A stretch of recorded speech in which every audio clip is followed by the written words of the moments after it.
موسیٰ رضا علیہ السلام سنیں گے معصوم علیہ السلام کے اس فرمان کو. امام فرماتے ہیں رحم اللہ امرأن احیا امرنا، خدا رحمت نازل کرے اس فرد پہ جو ہمارے امر کو زندہ رکھتا ہے. قیل کیف یحیی امرکم، مولا آپ کے امر کو کیسے زندہ رکھا جاتا ہے؟ کہا من یتعلم علومنا ویعلمها الناس، جو بھی ہمارے علوم کو سیکھے اور دوسرے لوگوں کو سکھائے وہ ہمارے امر کو زندہ رکھتا ہے. کیوں مولا آپ کی حدیث کا سیکھنا کیوں ضروری ہے؟ کیوں آپ کے علوم کو سیکھا جائے؟ کیوں آپ کی حدیث کو یاد کیا جائے؟ تو مولا فرماتے ہیں کہ ہمارا کلام نور ہے، کلامکم نور. آپ نے فرمایا اپنی زیارات کے اندر پڑھا ہمارا کلام نور ہے، جتنا پڑھو گے دل میں نورانیت پیدا ہوتی چلی جائے گی. اور اس حدیث کے اندر امام رضا علیہ السلام فرماتے ہیں کہ لأن الناس لو علم محاسن کلامنا لاتبعونا، کہ اگر لوگوں کو ہمارے کلام کی خوبصورتی معلوم ہو جائے تو وہ ضرور ہماری اتباع کریں گے، ضرور ہماری پیروی کریں گے.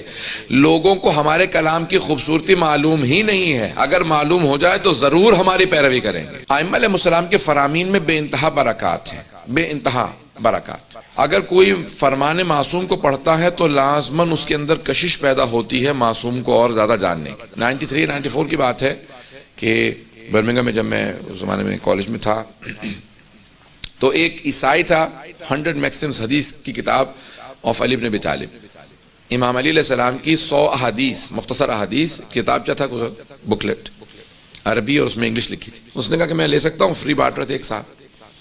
اس نے وہ کتاب لی اور اس کے بعد پڑھنے لگا. جب پڑھنے لگا تو اس کے اندر اتنی کشش پیدا ہوئی، کہا کہ اور کتابیں موجود ہیں علی بن ابی طالب کی، میں علی بن ابی طالب کی اور زیادہ فرامین پڑھنا چاہتا ہوں.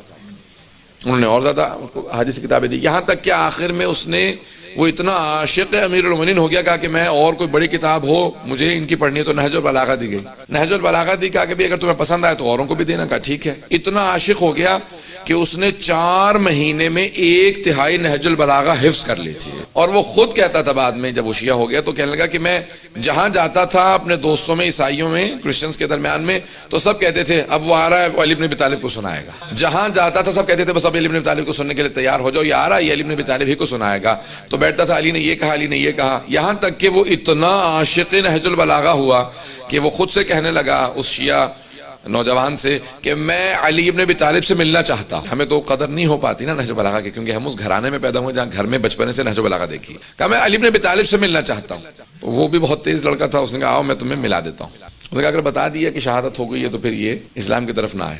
تو اس نے کہا میرے ساتھ آؤ میں تمہیں ملا دیتا ہوں. مسجد میں لے کے آئے، ایک مولانا بیٹھے ہوئے تھے، کہا کہ مولانا صاحب سے ملنے. کہا میں اسلام میں انٹرسٹڈ نہیں ہوں، اسلام میں مجھے کوئی دلچسپی نہیں، مجھے صرف اور صرف علی ابن ابی طالب سے ملنا ہے. یہ تمہیں علی ابن ابی طالب سے متعلق بتائیں گے. کیا بات ہے؟ کبھی میں نہج البلاغہ پڑھ رہا تھا فیکس آف الیکونسی، اور اس کے بعد میں نے بہت زیادہ احادیث پڑھی ہیں علی ابن ابی طالب کی. میں بہت زیادہ محبت کرتا ہوں ان سے، میں ان سے ملنا چاہتا ہوں. کہ اگر یہ بتاؤں کہ ان کا 100 سال پہلے انتقال ہو گیا تو کیا کہو گے؟ کچھ دیر سوچتا رہا، کہنے لگا کوئی 100 سال پہلے آج کے زمانے کی باتیں کر سکتا ہے؟ کہ کوئی 100 سال پہلے آج کے زمانے کی بات کر سکتا ہے؟ کہ کیوں؟ کہ جب میں نہج البلاغہ پڑھتا ہوں تو مجھے محسوس ہوتا ہے کہ علی میرے ساتھ زندگی بسر کر رہے ہیں، مجھے جینے کے اصول سکھا رہے ہیں، مجھے سوسائٹی میں بسنا سکھا رہے ہیں.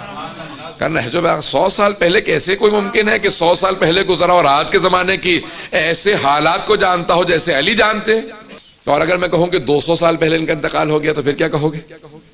تو چپ ہو گیا کہ نہیں یہ ممکن نہیں ہے کہ 200 سال پہلے کوئی آدمی گزرا ہو جس کا کلام نہج البلاغہ ہو.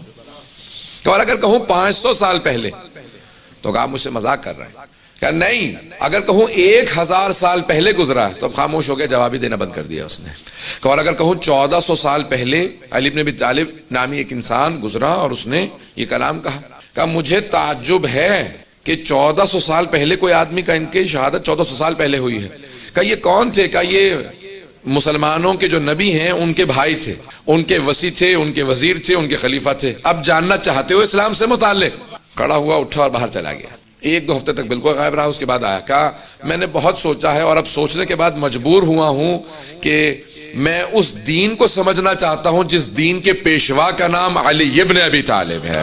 فرمان معصوم کی اتنی زیادہ اس لیے تاکید کی گئی ہے، جس کو ہم نہیں سمجھ سکتے ایک غیر مسلم سمجھ سکتا ہے کہ کلام معصوم جو ہمارے پاس ہے خزانہ، اس کی ارزش کیا ہے. توجہ ہے لوگوں کی؟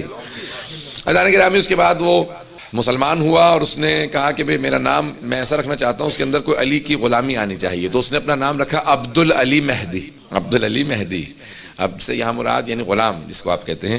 تو عزیزان گرامی اس نے اپنا نام رکھا عبدالعلی، یعنی میں علی کا غلام ہوں، کیونکہ نہج البلاغہ سے متاثر تھا، اور 6 مہینے میں مسلمان ہونے کے بعد شیعہ بچوں کو